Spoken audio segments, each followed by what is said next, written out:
Hoy continuaremos con nuestro estudio sobre la impecabilidad de Cristo. Estaremos considerando la tentación de nuestro Señor Jesús en el desierto, registrada en los 3 evangelios, Mateo, Marcos y Lucas. Ahora, vamos a avanzar desde el capítulo 4 del Evangelio de Mateo. Nuestras Biblias están abiertas en Mateo capítulo 4 y antes de analizar la tentación de Jesús en el desierto, es necesario tener en cuenta que esa no fue la única vez que el diablo lo tentó. En Lucas 4:13 dice, y cuando el diablo hubo terminado toda tentación, se apartó de él por un tiempo. Observe las palabras por un tiempo, es decir, que otras tentaciones le siguieron, especialmente durante las últimas semanas de la vida de Cristo sobre la tierra. Él sabía que el diablo vendría a tentarle nuevamente. Él le dijo a sus discípulos en Juan 14:30, porque viene el príncipe de este mundo y él nada tiene en mí. Y en la última cena dijo, pero vosotros sois los que habéis permanecido conmigo en mis pruebas. Lo leemos en Lucas 22:28. No hay duda de que una de esas tentaciones fueron en el Getsemaní, de acuerdo a Mateo 26:38 al 42. Las tentaciones de nuestro Señor fueron sin pecado, no solo en sus resultados, sino también en su naturaleza. La tentación de Cristo en el desierto, la que pasó inmediatamente después de su bautismo y antes de comenzar su ministerio público, está registrada en 3 evangelios: Marcos capítulo 1, Mateo capítulo 4 y Lucas capítulo 4. Los 3 escritores muestran cómo el ataque vino inmediatamente después del bautismo del Señor. Marcos es muy explícito cuando dice, y luego el Espíritu le impulsó al desierto, Marcos 1:12. Ahora, ¿por qué Satanás atacó a Jesús en ese momento? Satanás había escuchado la aprobación que Dios le había dado a Cristo diciendo, este es mi Hijo amado en quien tengo complacencia. Lo leemos en Mateo 3:17. Por lo tanto, el ataque vino después del bautismo y después de la aprobación de Dios. Ahora, Satanás sabía que Jesús es el perfecto Hijo de Dios. Con la aprobación de Dios, entonces Satanás atacó. A propósito, amigo, esto es algo que cada creyente debe estar preparado para enfrentar. Después de un momento de gran victoria, el enemigo se prepara para atacar. Esa fue la experiencia de Elías después de su victoria sobre los profetas de Baal en el monte Carmelo. La malvada Jezabel lo atacó, tratando de matarlo. Él tuvo que huir para preservar su vida. Así vemos que hábilmente el enemigo elige el momento para atacarnos. Y también eligió cuidadosamente el momento para atacar a Jesús. El Señor iba a comenzar su ministerio público de 3 años y enfrentó al enemigo en sus comienzos. También Pablo se encontró con la misma oposición. Él escribió a los tesalonicenses, por lo cual quisimos ir a vosotros. Yo, Pablo, ciertamente una y otra vez, pero Satanás nos estorbó. Eso lo leemos en Primera de Tesalonicenses 2:18. Cada esfuerzo de nuestra parte para avanzar en nuestro servicio para Dios encontrará la oposición satánica. Un punto importante mencionado por estos 3 escritores debe ser tenido muy en cuenta, principalmente la actividad del Espíritu Santo en la relación a la tentación. Mateo dice en capítulo 4 y versículo 1, entonces Jesús fue llevado por el Espíritu al desierto para ser tentado por el diablo. Marcos escribe, e inmediatamente el Espíritu lo llevó al desierto. Y Lucas también dice, él fue llevado por el Espíritu al desierto. Por lo tanto, no fue por accidente que Jesús se confrontó con Satanás, ni tampoco la tentación fue planeada por Satanás. Todo sucedió de acuerdo al plan divino. En realidad, Dios condujo al diablo a la confrontación. Mantenga esto en mente. Jesús fue llevado por el Espíritu Santo al desierto con el expreso propósito de enfrentar a Satanás. El diablo desafió a Adán y lo venció. Cristo desafió al diablo y lo venció. En la antigüedad Satanás atacó a Job, pero fue con el permiso de Dios. Lo leemos en el libro de Job 1:6 y capítulo 2, versículo 7. Así que no pensemos que los ataques de Satanás hacia nosotros están totalmente separados del conocimiento y del plan de Dios. Pablo testificó en 2 Corintios 12:7, me fue dado un aguijón en mi carne, un mensajero de Satanás que me abofetee, para que no me enaltezca sobremanera. Todo el que lee la historia de la tentación de Cristo se dará cuenta de esta verdad importante, que la batalla con Satanás fue de acuerdo al plan divino. Ahora, vamos a considerar los 3 ataques de Satanás a Cristo. En primer lugar, vamos a examinar al tentador. El versículo 3 de Mateo 4 dice, y vino a él el tentador. El tentador no es una simple influencia o un principio de maldad. Negar la personalidad de Satanás es negar la clara enseñanza de las Escrituras. No existe manera posible de explicar el mal en este mundo aparte de una personalidad maligna como la de Satanás. Él apareció temprano en el escenario de la historia del hombre allá en Génesis capítulo 3 y versículo 1 y ha estado activo desde entonces. Él tiene sus hijos esparcidos por toda la tierra atacando a los creyentes, pero no es un innovador, sino un imitador.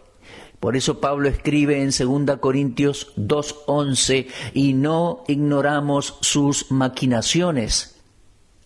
En Efesios 6:11 Pablo habla de las acechanzas del diablo. Satanás es el león rugiente que busca a quien devorar, según 1 de Pedro 5:8. Se les dice a los creyentes que le resistan en Santiago 4:7, pero ellos pueden hacer esto solo cuando usan la armadura que Dios les ha provisto. Ahora, observemos la prueba, versículo 3 de Mateo 4. El diablo dijo, si eres hijo de Dios, di que estas piedras se conviertan en pan. Ahora, no se confunda al leer la oración que comienza con la palabra condicional sí. Satanás no está cuestionando a Cristo como hijo porque él ya había escuchado la voz del Padre decir, este es mi hijo amado. Y es posible que la voz estuviera dirigida al diablo. La palabra sí, en los versículos 3 y 6, sugiere el significado de cómo, o puesto que. Satanás no está desafiando a Jesús para demostrar su calidad de hijo de Dios. Este no era el propósito de la prueba en absoluto. Él sabía que Jesús es el Hijo de Dios. Jesús había estado por 40 días sin alimento y por lo tanto tenía hambre. Sin embargo, no debemos perder de vista el hecho de que el período de ayuno era parte del plan de Dios para él. Él no solo fue llevado por el Espíritu al desierto, sino también para permanecer en el desierto por 40 días. Por lo tanto, la situación de hambre estaba incluida como parte del plan de Dios. Y como fue permitido por el Señor dentro de la voluntad de Dios, Él debe seguir el plan de Dios. No debe desviarse de él. Esta es la verdadera prueba. ¿Demostraría Cristo su deidad convirtiendo las piedras en pan y satisfaciendo así su hambre? No era pecado tener hambre, ni tampoco lo hubiese sido el hecho de realizar el milagro de transformar las piedras en pan. La única manera de vencer al hambre es sacar la causa que produce el hambre. Entonces el diablo le sugirió a Jesús que haga algo que es normal, satisfacer su necesidad física. Esta era la estima de Satanás por la vida humana. Consigue el pan, hombre, estás hambriento, consigue algo para comer, cuídate de ti mismo. ¿Por qué pasar hambre cuando tienes lo que te permitiría conseguir el pan? Podemos ver fácilmente la astucia de Satanás en esto. Él estaba tratando de persuadir a Jesús para hacer lo correcto en la forma incorrecta. No había maldad moral en la tentación. La tentación era un intento para hacerlo dudar de la bondad de Dios, realizar un milagro para satisfacer un deseo egoísta y así dejar de lado la voluntad de Dios. Si la voluntad de Dios para Jesús era estar sin alimento por un periodo de tiempo, entonces Jesús debía rendirse a una obediencia completa. El deseo y la necesidad de alimento eran reales. Pero no era posible que Jesús se rindiera a la tentación de Satanás para satisfacer ese deseo. Si hubiese sido posible que él desobedeciera la voluntad del Padre, también hubiera sido posible entonces la separación del Padre. Recuerde que en Juan 10:30 el Señor dijo: yo y el Padre uno somos. Consideremos ahora el triunfo logrado sobre este primer ataque de Satanás. En versículo 4, el Señor respondió y dijo: escrito está, no solo de pan vivirá el hombre, sino de toda palabra que sale de la boca de Dios. Satanás estaba haciendo un juego sutil, pero no tuvo respuesta de Cristo. Es verdad que el hambre físico en Jesús reclamaba el alimento, pero había en él otro hambre que hacía mayores demandas sobre él. Era el hambre santo de hacer la voluntad del Padre. En más de una ocasión él exhortó a sus discípulos a no estar preocupados por el alimento. Lo podemos leer en versículos 25 y 31 de Mateo 6. No os afanéis por nuestra vida, qué habéis de comer o qué habéis de beber. Él les dijo que no se preocuparan por las cosas materiales. Ahora, es perfectamente apropiado para ellos y para nosotros pedir a Dios por el pan diario, pero no antes de que nos hayamos rendido completamente para hacer la voluntad de Dios. Y en este orden, cuando los discípulos en una ocasión preguntaron: ¿le habrá traído alguien de comer? Jesús les dijo: mi comida es que haga la voluntad del que me ha enviado y que acabe su obra. Lo leemos en Juan 4, 33 y 34. Esto le dijo Jesús cuando ellos le decían que comiera, y él les contestó: yo tengo una comida que comer que vosotros no sabéis.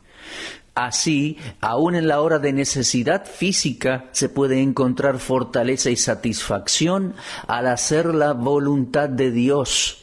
En Romanos 14, 17, Pablo dijo: porque el reino de Dios no consiste en comida ni bebida.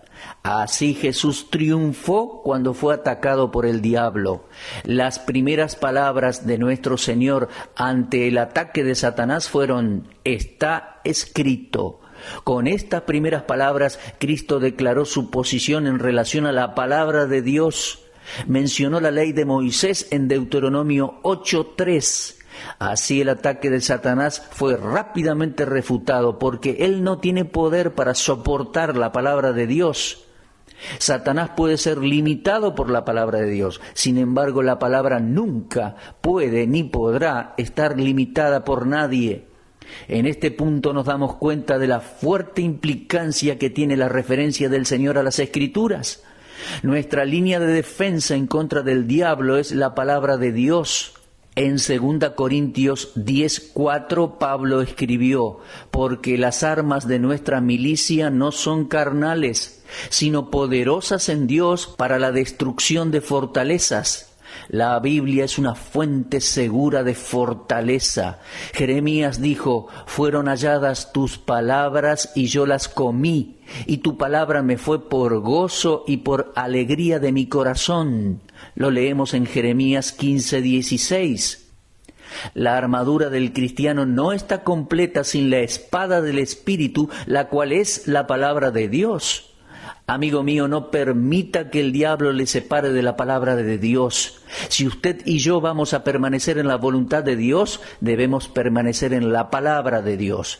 Vístase con la armadura, vístase con ella cada día, colóquesela al principio del día para que podáis estar firmes contra las acechanzas del diablo. Lo leemos en Efesios 6:11.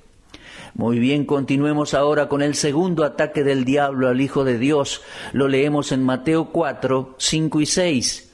Entonces el diablo le llevó a la santa ciudad y le puso sobre el pináculo del templo y le dijo: si eres hijo de Dios, échate abajo, porque escrito está: a sus ángeles mandará acerca de ti y en sus manos te sostendrán, para que no tropieces con tu pie en piedra.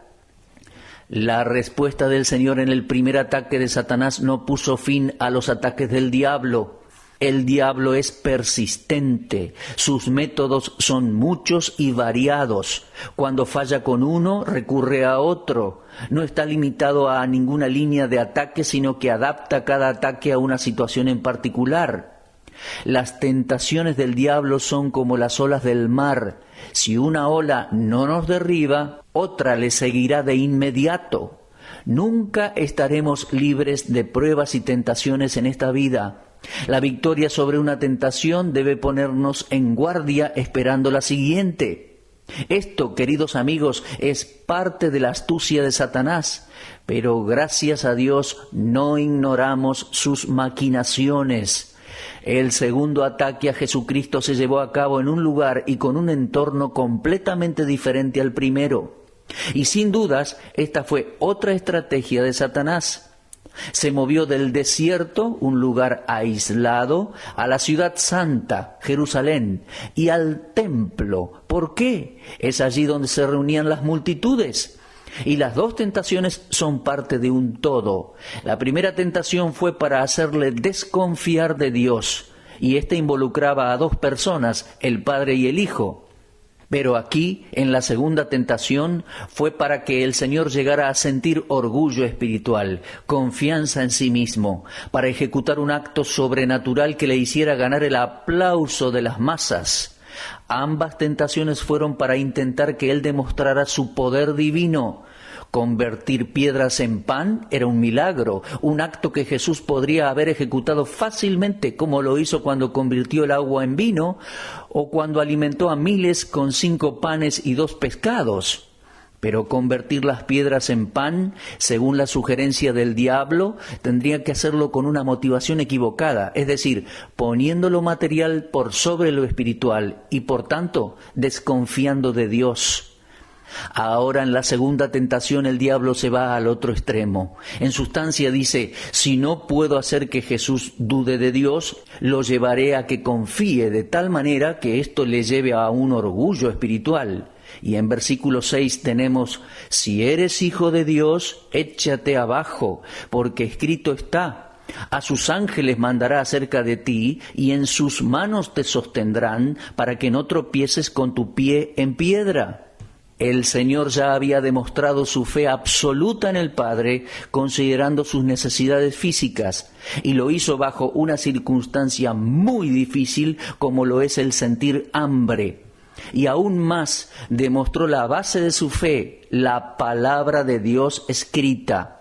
Él citó la palabra en la cual él había confiado. Ahora es en estos dos puntos en que Satanás dirigió sus ataques. En la segunda tentación encontramos una lección para todos nosotros. Nuestros mejores logros son algunas veces nuestros más grandes riesgos o peligros. Podemos ser personas con una gran fe en Dios y en su palabra y estar orgullosos de nuestra fe. Hay un proverbio, querido oyente, que dice, antes del quebrantamiento es la soberbia, y antes de la caída la altivez de espíritu. Proverbios 16:18.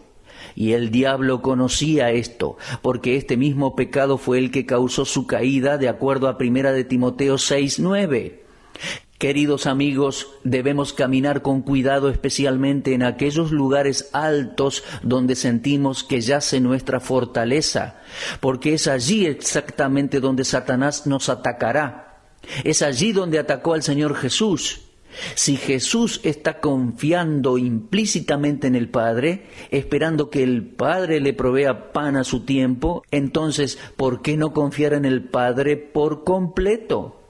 En sustancia, el diablo le está diciendo, sé un héroe, salta del pináculo del templo si confías en que Dios te está cuidando, demuestra tu fe en Él.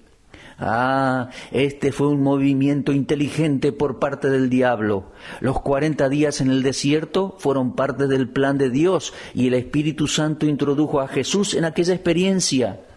Por lo tanto, él podía confiar en la provisión de Dios.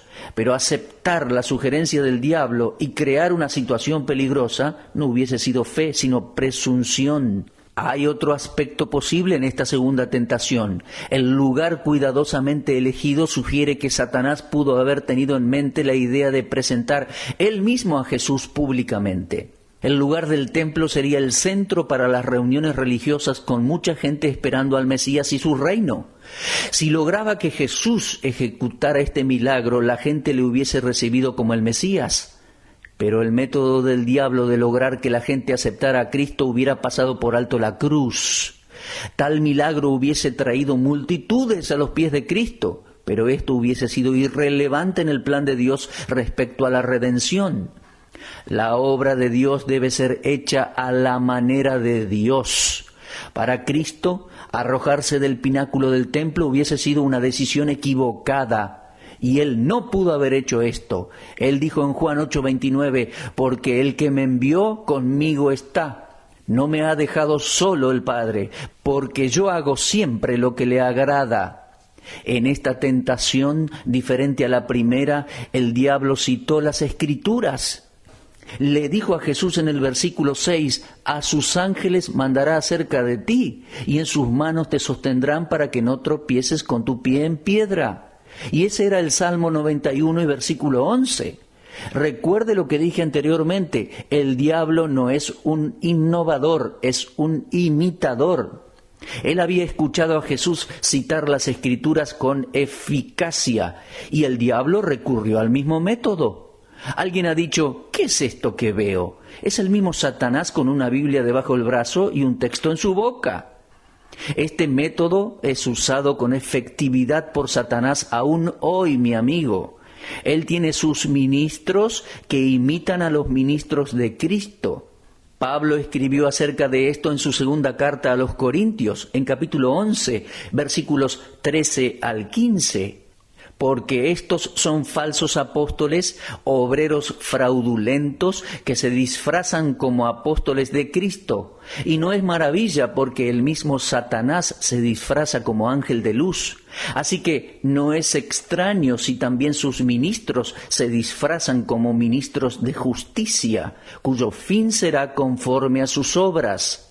Amigos, el diablo es un enemigo terrible. Es capaz de tentarnos con lo espectacular, con lo sensacional y lo superficial. Aún nos dará un versículo de las Escrituras para lograr que deslumbremos a las personas para tenerlas a nuestros pies. Y siento mucho decir que algunos ministros han caído en esta seducción, recurriendo a toda clase de engaño para tener a las multitudes en la palma de su mano. Tal como los judíos tentaron a Jesús demandando señales, entre nosotros están aquellos que quieren ver lo milagroso, lo sensacional. Ah, mis amigos, seamos conscientes de la sutil tentación de Satanás que dice, apelen a los sentidos de las personas con maravillas, milagros, y lograrán conquistarlos. Yo les digo esto, queridos hermanos, prediquen el Evangelio, no se dejen atrapar por las seducciones del diablo.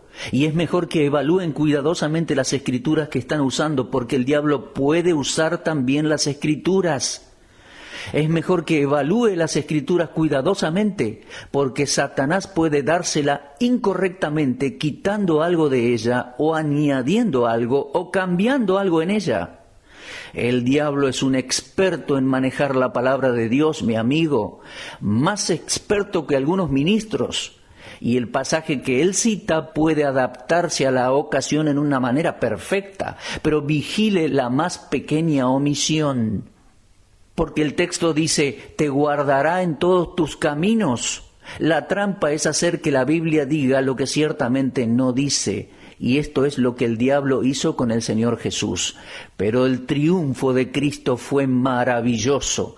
Y lo vamos a tratar en nuestro próximo programa, porque nuestro tiempo se ha agotado. Mi advertencia solemne es que lleguen a ser hombres y mujeres de la palabra de Dios, no tomando un texto fuera de contexto o construyendo un sistema de milagros o hablar en lenguas, sino interpretando las Escrituras con las Escrituras, tomando todo el consejo de Dios y usándolo como debe ser usado. Dios sabe cómo utilizar su palabra, por lo tanto, Él sabe cómo debe ser usada por nosotros. Necesitamos convertirnos en hombres y mujeres de toda la palabra de Dios. Seamos conscientes del método del diablo, queridos hermanos. Usemos la palabra de Dios en su correcto contexto y sentido. Usemos la palabra de Dios, la espada del Espíritu, para triunfar en esta batalla espiritual.